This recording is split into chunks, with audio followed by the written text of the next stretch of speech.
Sir అందరికీ నా వందనాలు. దేవుని వాక్యంలోకి వెళ్ళిపోదాం. తీసేయండి. మనం బ్రతికిన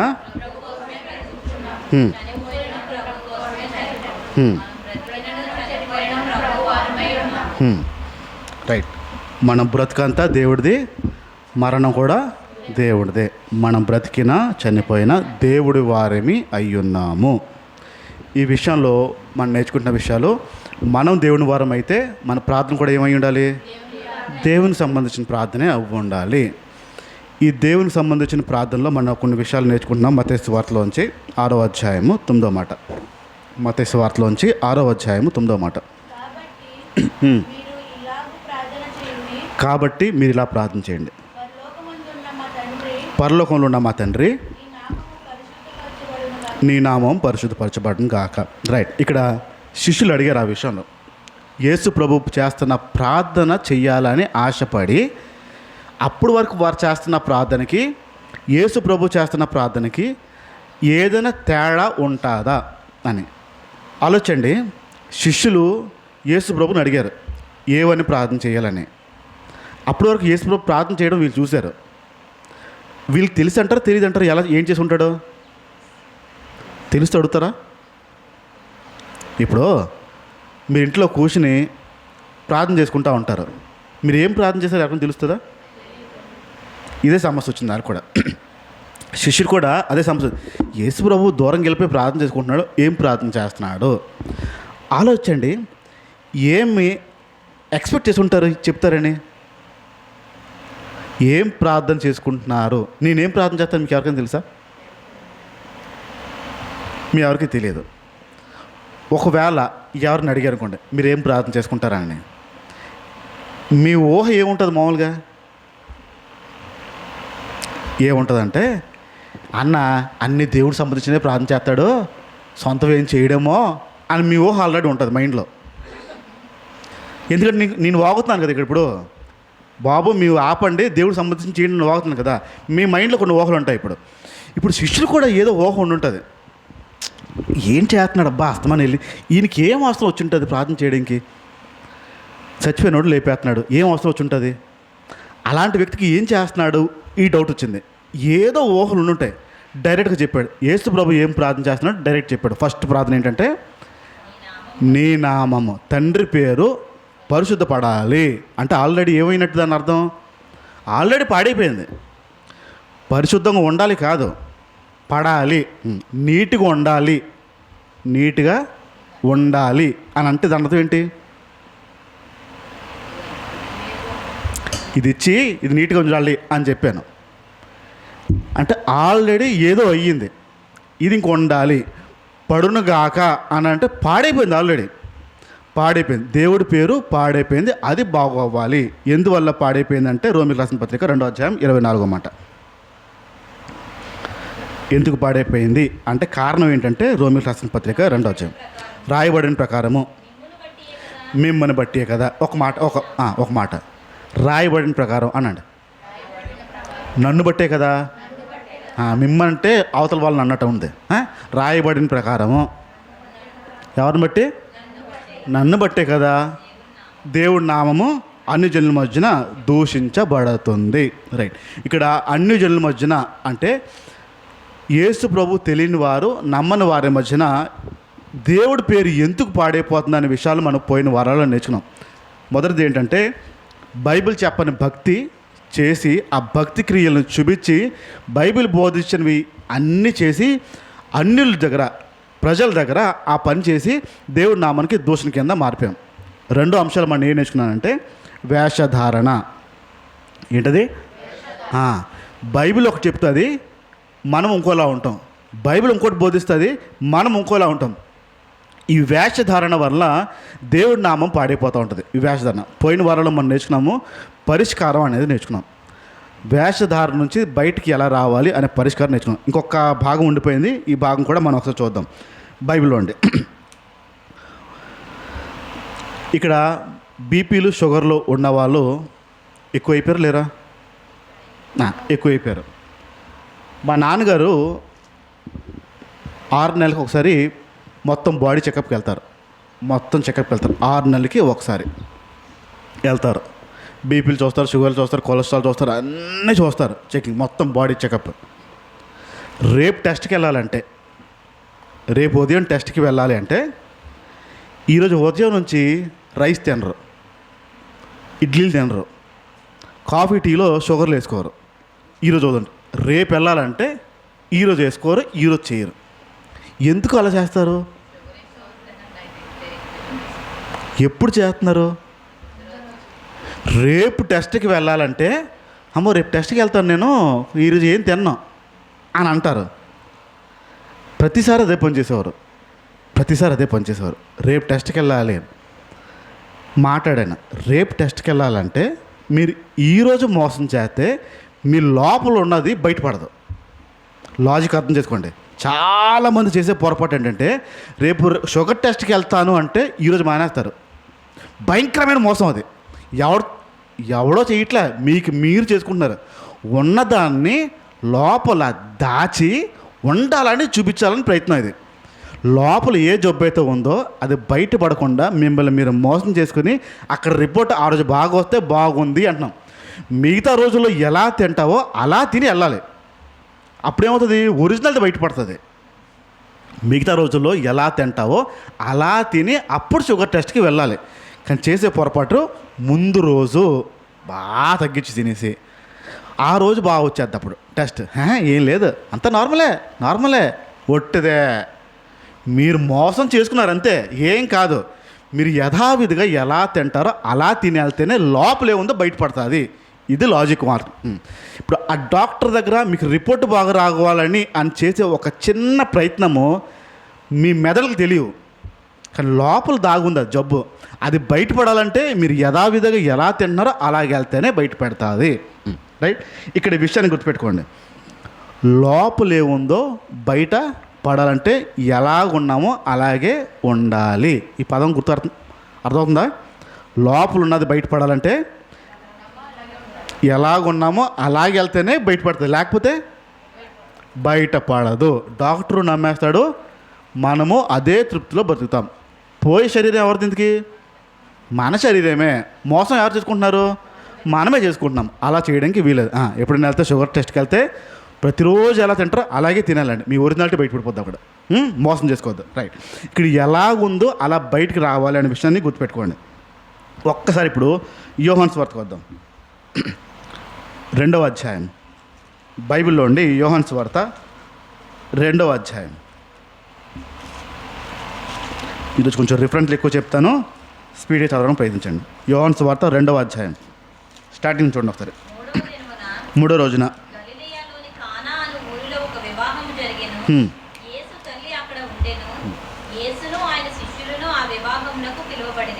ద్రాక్షారసం అయిపోయినప్పుడు యేసు తల్లి వారికి ద్రాక్షారసము లేదని ఆయనతో చెప్పగా యేసు ఆమెతో, అమ్మా, నాతో నీకేమి పని? నా సమయం ఇంకనూ రాలేదనెను.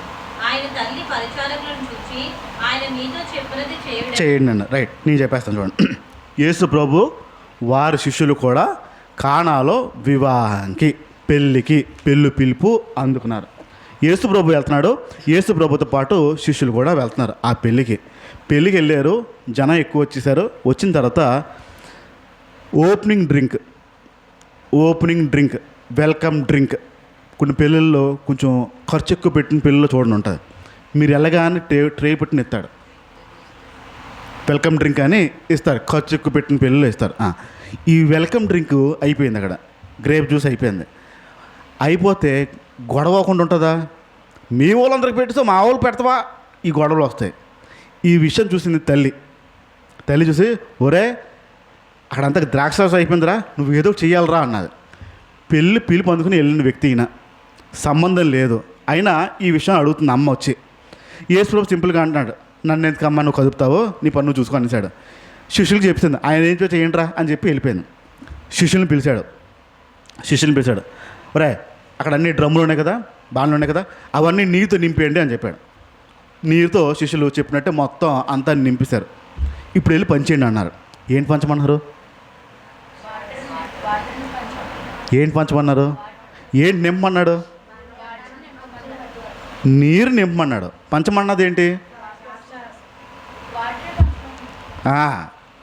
నింపింది ఏంటి కిందకి? నీరు నింపాడు. పంచింది ఏంటి? వాటరే వంచారు. తాగినోడికి ద్రాక్షరసం. నింపింది నీలే, పంచింది నీలే. వాళ్ళు తాగుతుంటే వాళ్ళు ద్రాక్షరసం అనిపిస్తుంది. కాగా ఒరే ఎంత టేస్ట్ ఉంది ఏంట్రా, మునిపెన్నడూ లేదు ఇలాంటి టేస్ట్, అంత టేస్ట్ ఏంట్రా అని ప్రజలు మాట్లాడుకుంటున్నారు. పెళ్లి గురించి మాట్లాడలే, మనకులాగే భోజనాల గురించి మాట్లాడుకుంటాం కదా, అవి బాగున్నాయి ఇవి బాగోలేదని. ఆ రోజు నుంచి ఉందా తంతు, మన బ్యాచే. ఒరే ఏంట్రా అంత బాగుంది ద్రాక్షరసం, ఎంత టేస్ట్గా ఉంది ఏంట్రా, ఇంకొక గ్లాస్ పట్టరారా, ఇంకో డబ్బాలు వేసుకుందా, ఇలాంటి మాటలు అన్నీ అవుతున్నాయి. వాళ్ళు వేస్తానన్నారు, తాగుతానే ఉన్నారు వాళ్ళు. అంత అవుతుంది. 11వ వచనం చూడండి. 11వ వచనం. గలిలయలోని కానాలో యేసు ఈ మొదటి సూచక్రియను చేసి. యేసు ఈ మొదటి సూచక క్రియ అంటే యేసు ప్రభు చేసిన మొట్టమొదటి అద్భుతం ఏముందంటే ఇదే. బైబిల్ రికార్డ్ చేసిన ఫస్ట్ అద్భుతం ఇది. ఏంటి? నీటిని ద్రాక్షరసంగా మార్చడం. అప్పుడు వరకు అలాంటి పని చేసినవాడు ఎవడు లేడు. యేసు ప్రభు చేసినట్టుగా చేసిన వాడు ఎవడు లేడు.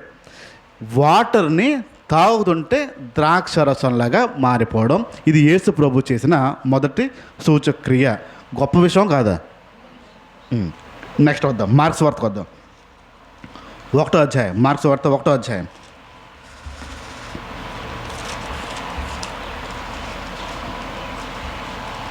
చూసారా? 21 నుంచి చూడండి. 1:21 నుంచి. అంతటా వారు కపెర్నహూములోనికి వెళ్ళిరి. యేసు ప్రభు ఒక ప్రాంతంకి వెళ్ళాడు. వెంటనే ఆయన విశ్రాంతి దినమున సమాజ మందిరంలోనికి పోయి బోధించెను. ఆయన శాస్త్రుల వలె కాక అధికారం గల వాని వలె వారికి బోధించెను గనుక వారు ఆయన బోధకి ఆశ్చర్యపడిపోయారు. ఆ సమయమున వారి సమాజ మందిరములో అపవిత్రాత్మ పట్టిన మనుషుడు ఒకడు ఉండెను. రైట్. ఇక్కడ ఎక్కడైతే బోధిస్తున్నాడో దయ్యం పట్టినాడు ఒకడు వచ్చాడు. దయ్యం పట్టినాడు వచ్చాడు. యేసు ప్రభు బోధ చేస్తుండగా దయ్యం పట్టినాడు వచ్చాడు. రాగానే యేసు ప్రభు ఏమన్నా చూడండి కింద. వాడు నజరేయుడవగు యేసు, మాతో నీకేమి, మమ్ము నశింపచేయుటకు వచ్చితివా? నీవెవడవో నాకు తెలియను, నీవు దేవుని పరిశుద్ధుడు అని కేకలు వేశాడు. అందుకు యేసు, ఊరకుండుము, వానిని విడిచిపోమ్మని దానిని గద్దింపగా. చాలు. ఇక్కడ దయ్యం పట్టినోడు వచ్చాడు. దయ్యం పట్టినోడు రాగానే విడిచెను కనుక వాడు శుద్ధుడాయను. రైట్. ఇక్కడ మొదటి సూచక్రియలో నీటిని ద్రాక్షరసంలా చేశాడు. రెండో సూచక్రియలో దయ్యానికి ఒక్క మాట అన్నాడు అంతే, బయటికి రా, నోరు మూసి బయటకు వచ్చి అన్నాడు. అది మాట్లాడడం ప్రారంభించేసింది. ఈ మూడో దగ్గర ప్రపంచంలో అప్పటికి ఇప్పటికీ లేనిది, కుష్ఠరోగికి వ్యాధికి మందులు లేవు, కుష్ఠరోగికి ట్రీట్మెంట్స్ లేవు. శరీరం కుళ్ళి సీమ్ పట్టి పురుగులు పడతా ఉంటే కోసుకోవడం తప్ప దానికి ఇంకో ట్రీట్మెంట్ లేదు. ఒకవేళ వేలుకి కుష్ఠరోగం వస్తే ఆ వేలు తీయాలి తప్ప దానికి ఏ మందులు పనిచేయవు. అప్పటికీ లేవు, ఇప్పటికీ లేవు. కానీ యేసు ప్రభు చేసి చూపించాడు. అది యేసు ప్రభు చేసి చూపించాడు.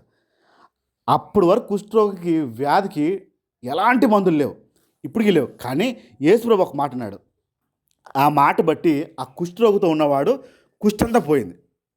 ఫస్ట్ అద్భుతం ఏంటి? నీటిని ద్రాక్షరసం చేశాడు. రెండోది దయ్యాన్ని వదిలికొచ్చాడు. మూడోది కుష్ఠరోగాన్ని బాగు చేస్తాడు.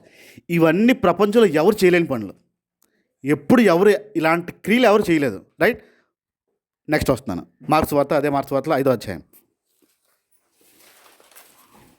మార్క్స్ వార్త 5వ అధ్యాయం 21 నుంచి 43 చూద్దాం. యేసు మరలా దోణి ఎక్కి అద్దరికి వెళ్ళినప్పుడు బహు జన సమూహము ఆయన యొద్దకు కూడి వచ్చెను.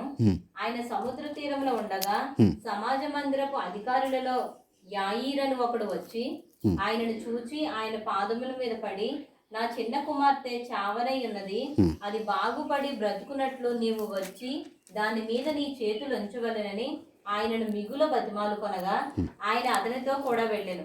బహుజన సమూహమును ఆయనను వెంబడించి ఆయన మీద పడుతుంది. రైట్. నేను ఎక్కువ ఉంది చదివేస్తాను, చెప్పేస్తాను. ఆ వ్యక్తి వచ్చి చెప్పాడు, బాగోలేదు బాబు, నువ్వు రావాలి రావాలి రావాలి రావాలి అడిగాడు. టైం సెట్ అవ్వలే, కుదరలే. ఏ కంప్లైంట్ తీసుకొచ్చాడో ఆ పిల్ల చనిపోయింది, పాప చనిపోయింది, బాగోక చనిపోయింది. ఆ వార్త విన్నాడు యేసుప్రభు. చెప్పారు, నువ్వు వెళ్ళలే కదా, నిన్ను పిలిస్తే నువ్వు వెళ్ళలే కదా, ఆ పాప చనిపోయిందంట అని చెప్పి. చచ్చిపోతే ఇంకేం చేస్తాం, సరే పాత పెట్టేమని చెప్తాం, ఏం చేస్తాం కదా. ఈయన అలా పాప అని చేయలే. పాప దగ్గరికి వెళ్దాం అని చెప్పాడు. పాప దగ్గరికి వెళ్దాం అని చెప్పాడు. మొత్తం అందరు బ్యాచ్ వెళ్ళారు. ఆ పాప శవం అక్కడ ఉంది. అందరూ ఏడుతున్నారు, పడి పడి పడి పడి పడి పడి ఏడుతున్నారు. యేసుప్రభు వచ్చాడు, ఈ అమ్మాయి చనిపోలేదు, పడుకుంటుంది, మీరేం తొందరపడద్దు అని చెప్పి పాపని అక్క కింద చూడవచ్చును. 41 ఆ చిన్నదాని తల్లిదండ్రులను తనతో ఉన్న వారిని వెంటబెట్టుకుని 41 ఆ చిన్నదాని చెయ్యి పట్టి తలితాకుమి అని ఆమెతో చెప్పెను. ఆ మాటకు చిన్నదానా లెమ్మని నీతో చెప్పుచున్నానని అర్థం. 42 వెంటనే ఆ చిన్నది లేచి నడవసాగెను. ఏంటనే, ఎప్పుడు, వెంటనే అంట. అస్సలు సెకండ్ ఆలోచన లేదు. పాప చనిపోయిన ఆ పాప, చిన్నదానా లే అన్నాడు. చచ్చిపోయిన పిల్ల టక్క లేచి కూర్చుందంట. అప్పుడు వరకు జరగని ఆశ్చర్యం ఇది. ఇప్పుడు యేసుప్రభు ఒక శక్తిని ఆలోచించండి, యేసుప్రభు ఒక బలాన్ని ఆలోచించండి. నీరు తాగుతున్నారు, ద్రాక్షరసంలా అనిపిస్తుంది. దయ్యం వచ్చింది, మాట ఎన్నిసింది, రైట్. కుష్ఠరోగి వచ్చాడు, ఇవేవి అవ్వని పనిలే. ఇంకా అవ్వని పని ఏంటంటే చనిపోయిన వాళ్ళు తిరిగి లేడు. జస్ట్ లే చిన్నమ్మ దా లే అన్నాడు, లేచి కూర్చునిపోయింది. అప్పుడు వరకు ఎవరు చేయని పని, ఎలాంటి వాళ్ళు చేయని పని ఈయన చేసి చూపించాడు. ఇంకా విచిత్రం చూద్దాం, ముందుకెళ్దాం. మార్క్స్ వార్త 4వ అధ్యాయము 35 నుంచి 41.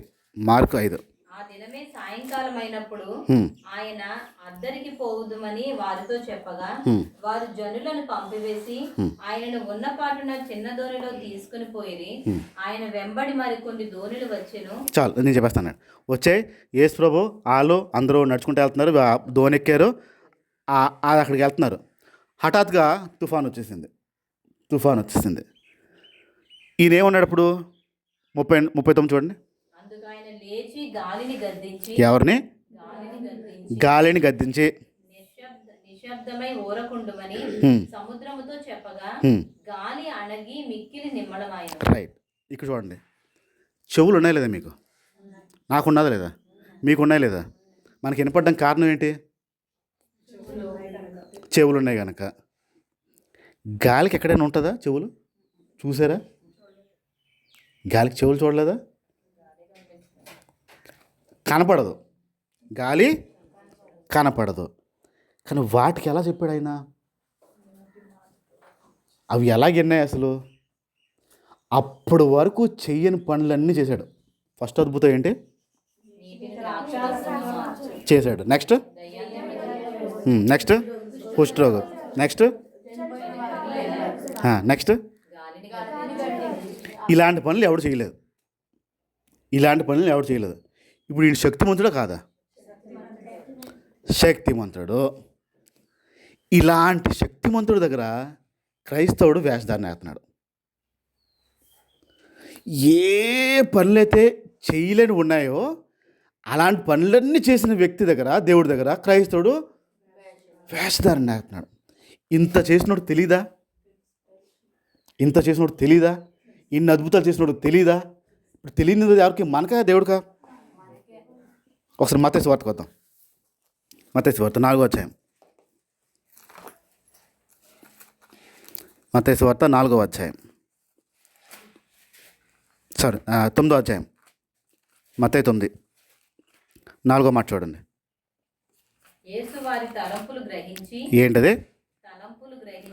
యేసు అంటే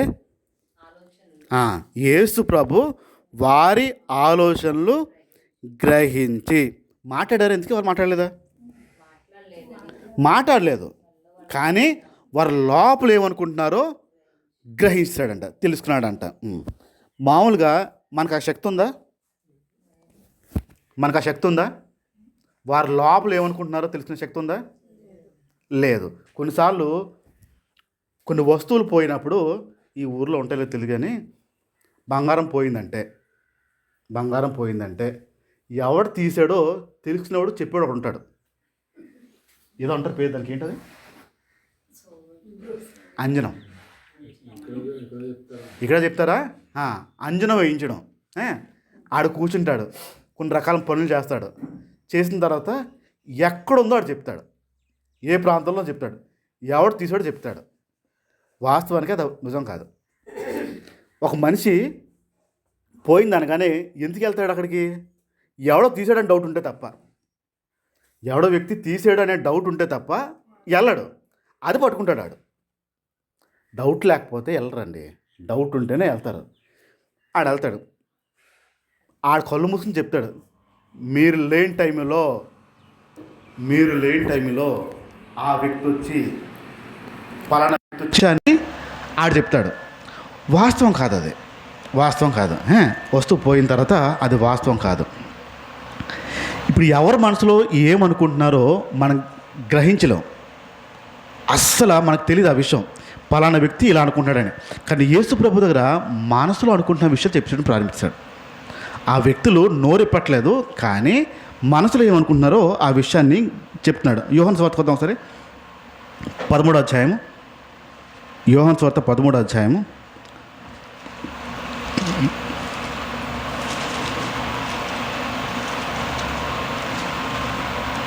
రైట్ కాదు, యోహాను సువార్త 2వ అధ్యాయం కదండి, 2వ అధ్యాయం. యోహాను సువార్త 2వ అధ్యాయం 24 నుంచి 25. యోహాను సువార్త 2వ అధ్యాయం 24, 25. అయితే యేసు అందరినీ ఎరిగినవాడు గనుక ఆయన తన్ను వారి వశము చేసుకొనలేదు. ఆయన మనుష్యుని ఆంతర్యముని ఎరిగినవాడు కనుక ఎవడునూ మనుషుని గురించి ఆయనకు సాక్ష్యం ఇయ్యనక్కర్లేదు. మళ్ళీ చదవండి అది. అయితే యేసు అందరినీ ఎరిగినవాడు గనుక, యేసు కొందరా అందరా? అందరికీ తెలిసి ఉంటా. ఆయన తన్ను వారి వశము చేసుకొనలేదు. ఆయన మనిషి ఆంతర్యము ఎరిగినవాడు కనుక ఎవడు సాక్ష్యం అవసరం లేదు. యేసు ప్రభుకి అందరు తెలుసు అంట. లాజిక్ చెప్తున్నాను, యేసు ప్రభుకి అందరు తెలుసు, వారిది అవసరం లేదు అంటున్నాడు.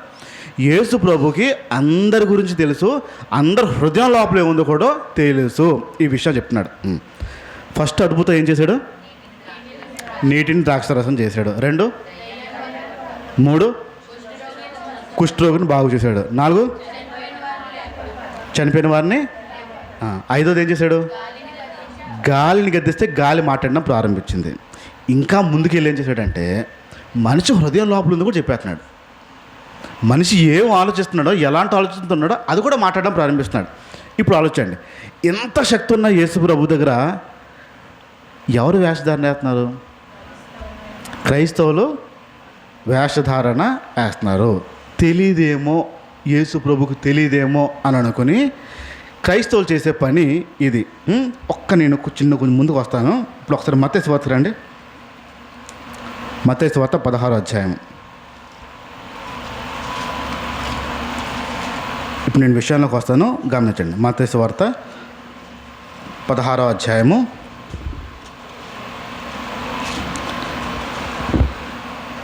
21 నుంచి రాయబడిన సంఘటనలు ఏంటంటే చూడండి ఒకసారి. అప్పటి నుంచి తాను యెరూషలేముకి వెళ్ళి యేసుప్రభు వారు చెప్తున్న విషయాలు.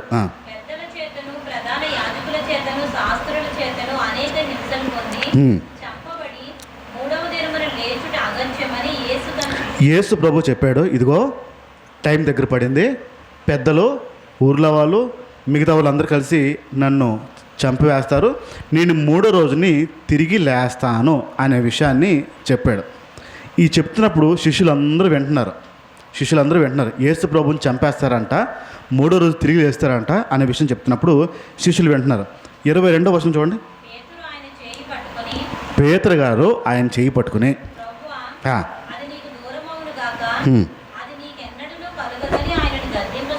యేసు ప్రభుని ఏం చేశాడంట? యేసు ప్రభుని గద్దించిన మొదటి వ్యక్తి ఈయన. యేసు ప్రభు తిట్టేవాడు అందరినీ. యేసు ప్రభుని తిడుతున్నాడు ఈయన. ఏం మాట్లాడుతున్నావు నువ్వు, చచ్చిపోతానంటావేంటి, అలాంటి కుదరడానికి వీలు అసలు అవ్వదు అని చెప్పి అంటున్నాడు ఈ వ్యక్తి. పేతురు గారు అంటున్నారు. శిష్యులు అందరూ వింటున్నారు. ఇప్పుడు నా వైపు చూడండి. శిష్యులందరూ వింటున్నారు యేసు ప్రభు ఏం చెప్తున్నాడో. యేసు ప్రభు చనిపోతాను అనే విషయం తెలియపరుస్తున్నప్పుడు శిష్యులకి ఏమి అనిపించి ఉండదా? పేతురికి ఒక్కడికే అనిపించిందా? నా ప్రశ్న. ఉన్న శిష్యులందరూ వింటున్నారు యేసు ప్రభు చనిపోతాడనే మాట చెప్తున్నప్పుడు శిష్యులందరూ వింటున్నారు ఆ విషయాన్ని. శిష్యులందరూ ఎవరు మాట్లాడలేదు? 11 మంది మాట్లాడలేదు, ఒక్కడే మాట్లాడాడు. ఎందుకు మాట్లాడుంటాడు? మిగతా శిష్యులకు అనిపించి ఉండదా? అనిపించి ఉండదా? చనిపోతాడంటే ఏంటి యేసు ప్రభు? అన్ని వదిలొచ్చే మేము ఇప్పుడు చనిపోతే హఠాత్ చనిపోతే మా బతుకేంటి? ఈ డౌట్లు లేవా? వింటున్నారు. ఇప్పుడు లోపల డౌట్ ఉందో లేదా వాళ్ళకి? బయటపడ్డారా? బయటపడలే. ఎందుకు పడుండ్రు? ఏమంటాడో ఎందుకు వచ్చింది? కామ్ ఉంటే బెటరు, మనం ఎందుకు కెలకడం ఆయన్ని? ఆయన ఏదో చెప్తున్నారు కదా, ఇని పెట్టేద్దాం. లోపల అందరికీ ఆలోచన ఉంది, కానీ పేతురు ఆగలేకపోయాడు. పేతురికి మిగతా శిష్యులకి ఉన్న ఒకే ఒక తేడా ఏంటంటే పేతురు లోపల ఏముందో బయట ఎండిసేవాడు, యథార్థంగా ఉండేవాడండి. దేవుని ఎదురుగుండా యథార్థంగా ఉండడం రావాలి. దేవుని ఎదురుగుండా యథార్థంగా ఉండడం రావాలి. యేసు ప్రభు పేరు ఎందుకు పాడైపోతుందంటే శక్తిమంతుడని తెలుసు, కానీ ఆయన ఎదురుగుండా యథార్థంగా ఉండం మనం. 11 మంది వాళ్ళ లోపల డౌట్ ఉంది. యేసు ప్రభు ఏంటో చనిపోతానంటున్నాడు రా, మళ్ళీ 3 రోజులు లేవడం ఏంట్రా, ఇవన్నీ ఏంటి అడుగుదామా అని ఉంది. అడగట్లే, యథార్థత మిస్ అయ్యారు. కానీ ఈయన ఆగేవాడు కాదు. వెంటనే ఆయన ఆ చెప్పిన మాట వెంటనే వచ్చి అబ్బాబే అలా కావడానికి వీల్లేదు, చావడానికి వీల్లేదు అని చెప్పి అండం ప్రారంభించాడు. ఇంకొంచెం ముందుకు వద్దాం. యోహాను సువార్త 13వ అధ్యాయం. యోహాను సువార్త 13వ అధ్యాయం 2వ మాట. వారు భోజనము చేయుచుండగా యేసు ప్రభు శిష్యులు భోజనం చేస్తుండగా, నేను చెప్పేస్తాను వినండి. యేసు ప్రభు శిష్యులు భోజనం చేస్తుండగా జరిగిన సంఘటన. యేసు ప్రభు హఠాత్తుగా లెగిసాడు. లెగిసి నీరు తీసుకున్నాడు, ఇలాంటి ఒక క్లాత్ తీసుకున్నాడు. శిష్యులు పాదాలు తీసుకుని పెట్టుకుని ఆ గిన్నెలో కడుగుతున్నాడు. కడిగి ఈ టవల్తో తుడుస్తున్నాడు. అందరు శిష్యులు అయిపోయారండి. 11 మంది శిష్యులు అయిపోయారు. పేతురు గారి దగ్గరకు వచ్చాడు యేసు ప్రభు. దారా పేతురు, కాలు తీరా అన్నాడు. అబ్బాబే భలేవారు మీరు నా కాలు కడగడం ఏంటండి? మీరు ఎవరు? అన్ని అద్భుతాలు చేస్తారు, మీ దేవుడు అండి, మీ దేవుడు కుమారుడు అండి, మీరు నా కాలు కడగడండి బాబు అని ఈయన అంటున్నాడు. 11 మంది కడిగిచ్చేస్తున్నారండి. ఏ ఒక్కడు మాట్లాడలే, ఈయన ఒక్కడే మాట్లాడుతున్నాడు. 11 మందికి డౌట్ లేదా? యేసు ప్రభులు అంటాడు వచ్చి నా కాలు పట్టుకుని నా కాలు కడగడం ఏంటి? 11 మందికి ఆ డౌట్ ఉండదా? ఎవడైనా మాట్లాడా? ఒక్కడ మాట్లాడలే. లోపల ఉంటుందా లేదా? ఇదేనా అలవాటైన పనా? చనిపోయే ముందు చేస్తున్న పని యేసు ప్రభు. అలవాటైన పని కాదు. కానీ 11 మంది మాట్లాడలేదండి. 11 మంది నోరెప్పలేదండి. ఈ ఉద్రేకపరుడు ఒక్కడే నోరెప్పాడు. అస్సలు కుదరదు, నువ్వు కాలు పట్టుకోవడం ఏంటి ప్రభా, నువ్వు అసలు కడగడం ఏంటి ప్రభా, నువ్వు అసలు కుదరదంటే కుదరదు ప్రభా, అస్సలు వద్దు అంటున్నాడు. లోపలే ఉందో బయటికి కక్కాడు. నేను విషయం చెప్తున్నాను, గమనించండి. దేవుని ఎదురుగుండా యథార్థంగా ఉండడం వచ్చిన వ్యక్తి ఈయన. యేసు ప్రభు శక్తి ఏంటో తెలుసు, ఎలాంటి పనులు చేసేవాడో తెలుసు. కానీ మిగతా శిష్యులకి ఆ యథార్థత తీసుకోలేకపోయారు. లోపల ఉండేది కానీ మాట్లాడేవారు కాదు. ఈయనేమో ఆగేవాడు కాదు, అస్సలు లోపల కక్కేస్తాడు స్పీడ్గా. ఇది ఒక దేవుడి దగ్గర యథార్థత. ఇప్పుడు ఇందాక దావీదు కీర్తన మనం ధ్యానించాం. లోపల ఉన్నది కక్కుతున్నాడా లేదా? ఆడ అలా చేస్తున్నాడు, ఇలా చేస్తున్నాడు, అంత దౌర్మార్గంగా ఎలా ఉంటారో చెప్తున్నాడు లేదా? అందుకు దేవుడికి నచ్చేవాడు దావీదు. అదే కారణం మీద నచ్చేవాడు. ఇక్కడ దేవుడి దగ్గర యథార్థంగా ఉండడం రావాలి. నాకు ఇంకా చాలా విషయాలు ఉన్నాయి, నేను ఇక్కడితో ఆపుతాను. గమనించండి. క్రైస్తవుడు వేషధారణకి చేయడానికి కారణం ఏంటంటే యథార్థత లేకపోవడం. ఈ యథార్థత మిస్ అయ్యామంటే దేవుడు ఎదుర్కొంటే కూడా మనం డ్రామాలు ఆడతాం, దేవుడిని ఎదుర్కొంటే కూడా మనం నాటకాలు ఆడుతూ ఉంటాం. ఈ యథార్థత అనేది మిస్ అవుతాయి. ఇప్పుడు ఆలోచిద్దాం. పోలీస్ స్టేషన్లో నిలబడ్డారు, ఒక తప్పు చేశారు, ఒక పొరపాటు చేశారు. చేసిన తర్వాత పోలీసు వాడు అన్నాడు, ఉన్నది ఉన్నట్టు ఒప్పేస్తున్నావంటే బయటికి వెళ్ళిపోతావు, ఉన్నది ఉన్నట్టు ఒప్పుకుంటే బయటకు పంపేస్తాను అన్నాడు. ఒప్పుకుంటారా, దాచే ప్రయత్నం చేస్తారా?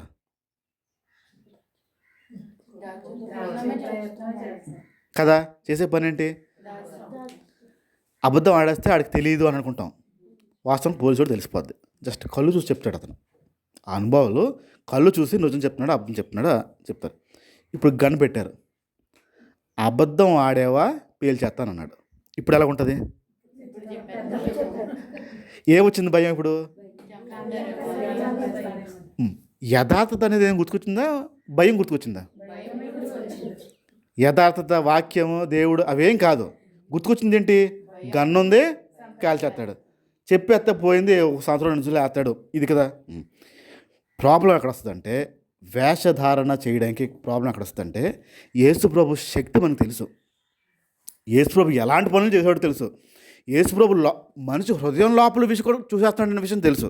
కానీ ఆయన దగ్గరికి వచ్చి మనం వేషధారణ చేస్తూ ఉంటాం. వేషధారణ ఎవరి దగ్గర చేస్తున్నప్పుడు? అన్నీ తెలిసినోడి దగ్గర, తెలియనోడి దగ్గర? తెలిసినోడి దగ్గర చేస్తున్నాం. ఇక్కడ యథార్థంగా ఉండడం ప్రారంభిస్తే, పేతురు దేవుడి ఎదురుగుండా యథార్థంగా ఉండేవాడు. పేతురు దేవుని ఎదురుగుండా యథార్థంగా ఉండాడు. కనీసం దేవుని ఎదురుగుండా యథార్థంగా ఉండడం ప్రారంభిస్తే మిగతావన్నీ సెట్ అవుతాయి. దేవుడి పేరు ఎందుకు పాడైపోతుంది, ఎవరి వల్ల పాడైపోద్ది అంటే, దేవుడి దగ్గరే మనం యథార్థంగా ఉండం. ఇప్పుడు హిందువులు గుళ్ళకి వెళ్తారు, భయంతో వెళ్తారా, నిర్లక్ష్యంగా వెళ్తారా? ఏంటా భయం? వాళ్ళకి ఏదో చేస్తాడని ఒక భయం ఉంది. ఆకతాయిగా వెళ్ళరు చూడండి, ఖచ్చితంగా స్నానం చేసి నీట్గా ఉండి వెళ్తారు. ఏంటా భయం వాళ్ళకి? ఏమిటి చేసినట్టు ఉన్నాయా చరిత్రలో? లేవు. కానీ వాళ్ళకి ఒక భయం ఉంది. దేవుడి దగ్గరికి వెళ్ళినప్పుడు ఎలాగ వెళ్ళాలో వాళ్ళకి ఒక నియమం ఉంది.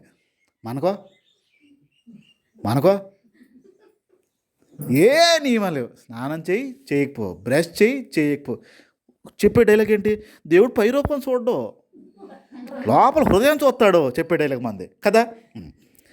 హృదయం చూస్తాడని తెలిసినప్పుడు ఎలా ఎగిలుతున్నాడు డ్రామాలు? చిన్న మెలికండి. దేవుని ఎదురుగుండా యథార్థంగా ఉండడం ప్రారంభించారా? మిగతావన్నీ సెట్ అయిపోతాయి. ఎలా యథార్థంగా ఉండాలో, ఏ విషయాలు యథార్థంగా ఉండాలో వచ్చేవారం చెప్తాను. పాయింట్ గుర్తుపెట్టుకోండి. దేవుడికి అన్ని విషయాలు తెలుసు. చెప్పండి. నా హృదయం కూడా తెలుసు. ఆయన ముందు నేను యథార్థంగా ఉండాలి. డ్రామాలు వేయకూడదు, నాటకాలు వేయకూడదు. ఆయన తెలిసిపోద్ది ఆ విషయం. నేను యథార్థంగా లేకపోతే దేవుడి నామానికి అవమానం. కళ్ళు మూసుకుందాం, ప్రార్థన చేద్దాం. ప్రభువా, ఇదిగో నీ మాట ద్వారా మమ్మల్ని హెచ్చరిస్తున్నాం. నీ నామానికి ఒక అవమానం వస్తుంది. కారణం ఏంటంటే మాలో ఆ యథార్థత లేకపోవడమే. నీ దగ్గరికి వస్తాం, నీతోనే ఉంటాం. నీ శక్తి ఏంటో తెలుసు, నీ బలం ఏంటో మాకు తెలుసు. నీ శక్తి బలము తెలిసినా నీ దగ్గరే మేము వేషధారణ చేస్తూ ఉంటాం. క్షమించమని అడుగుతున్నాం. ఇదిగో పేతురు గారు హృదయంలో ఏది ఉండేదో యథార్థంగా నీ దగ్గర చెప్పేసేవాడు. మిగతా శిష్యులు అది చెప్పడానికి భయపడేవారు, ఆలోచించేవారు, వెనక అడిగేసేవారు.